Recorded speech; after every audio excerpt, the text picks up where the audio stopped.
Hello students, welcome to my class. आज की class में हम लोग हाइट एंड डिस्टेंस के क्वेश्चन को सॉल्व करने वाले हैं। हमने अपनी प्रीवियस वीडियो में हाइट एंड डिस्टेंस के जो इंट्रोडक्शन पार्ट था वो कवर किया था। आज से और इस वीडियो में हम लोग इसके क्वेश्चंस को सॉल्व करने वाले हैं। तो इस वीडियो में हम एक क्वेश्चन को सॉल्व करेंगे जिससे आपको थोड़ा सा आइडिया हो जाए कि इंट्रोडक्शन में जो भी था वो उस सारी चीज़ें इस क्वेश्चन में काम आएंगी। और जितने भी इसके क्वेश्चंस आप लगाओगे ना, सॉल्व करोगे, सब में वो पांचों चीज़ें जो मैंने इंट्रोडक्शन वीडियो में कवर किया था वो सारी के सारी इसमें काम आएंगी। तो चलिए स्टार्ट करते हैं। और इसीलिए मैंने क्वेश्चन को पहले ही लिख दिया है जिससे कि आप पढ़ लो और समझ लो। और मैं बता दूं ये एनसीईआरटी का क्वेश्चन है तो इम्पॉर्टेंट क्वेश्चन है। चलिए इसको हम सॉल्व करेंगे, ठीक है। तो सबसे पहले क्वेश्चन को पढ़ लेते हैं और इससे एक फिगर ड्रॉ कर लेते हैं। इन हाइट एंड डिस्टेंस के क्वेश्चन में मैं आपको एक चीज़ बता दूं कि अगर आप फिगर ड्रॉ कर पाते हो तो ये क्वेश्चन और भी आसान हो जाते हैं। तो चलिए बिना देरी किए क्वेश्चन को पहले पढ़ते हैं।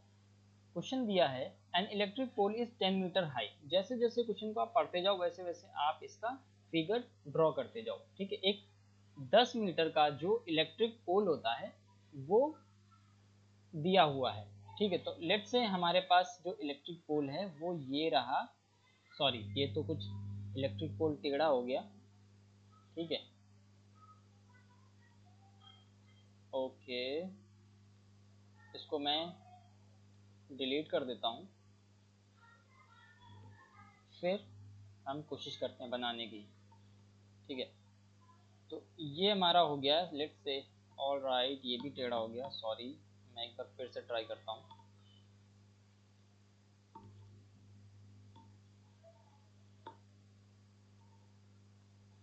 ऑल राइट, ये हमारा हो गया। लेट से मान लेते हैं 10 मीटर का ये हमारे पास इलेक्ट्रिक पोल है। अब इससे सीधा तो नहीं बनेगा, ठीक है। अब इन्होंने बोला है a steel wire tied to top of the pole is affixed at a point on the ground to keep the pole upright। आपने देखा होगा खंबे में ऊपर से एक तार बंधा होता है जो पोल को सीधा रखने में मदद करता है। तो यहाँ से ना एक तार बंधा हुआ है, मैंने बोला है, और ग्राउंड तक गया है। ऑब्वियसली ग्राउंड में ही बांधेंगे, ठीक है। तो ये हो गया हमारा एक तार।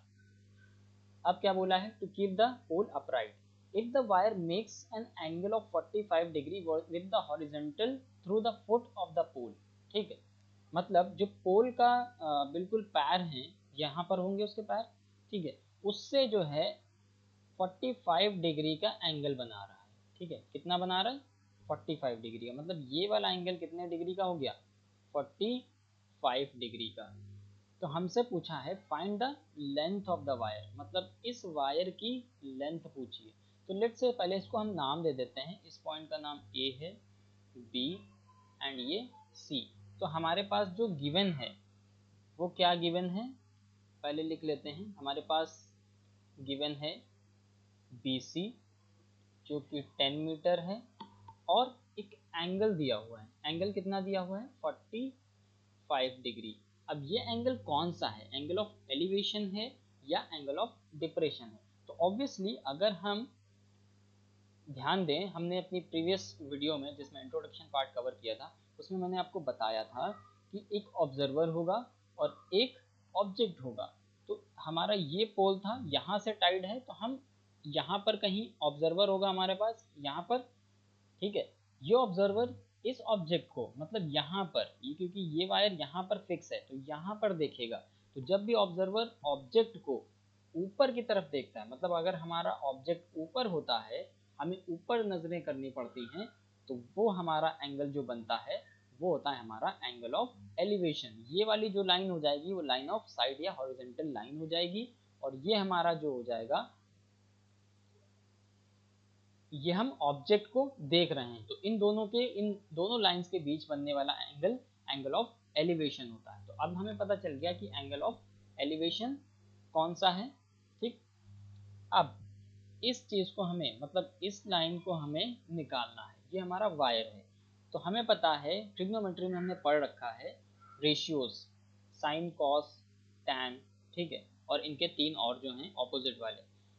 तो अब हमें पता है अगर हम ये हमारा हाइपोटेनियस, ये परपेंडिकुलर और ये बेस, अब हमें परपेंडिकुलर और हाइपोटेनियस की ज़रूरत है, तो हमें पता है वो किस में आता है, साइन में आता है, राइट।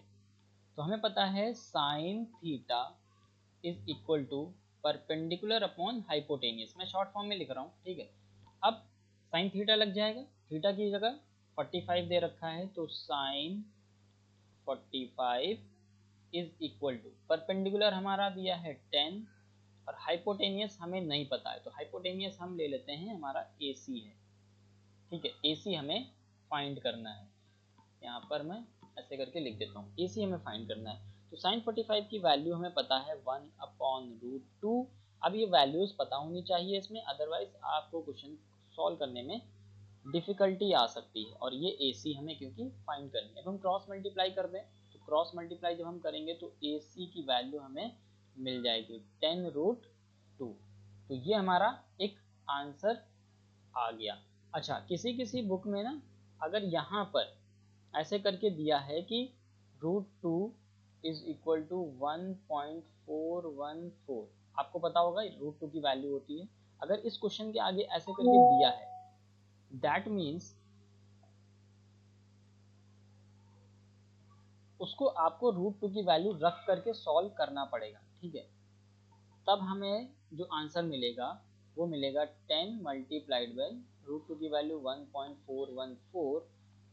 तो इसको जब आप मल्टीप्लाई करोगे तो तुम्हें आंसर मिल जाएगा 14.14। तो फाइनल आंसर जो आपका आएगा वो 14.14। तो आई होप आपको ये समझ आ गया होगा कि इस क्वेश्चन को कैसे सॉल्व किया गया। लास्ट में एक लाइन लिख देंगे हेंस, ठीक है। यहाँ पर आप क्योंकि हमसे पूछा गया था तो इसके आगे आप लिखोगे यहाँ पर hence the length of wire, the length of wire is 14.14 metre. तो आई होप आपको ये पूरा क्वेश्चन समझ आ गया होगा। तो इस वीडियो में फिलहाल इतना ही, हम आपसे फिर मिलेंगे नेक्स्ट वीडियो में जिसमें हम अनदर क्वेश्चन को डिस्कस करेंगे। Till then good bye.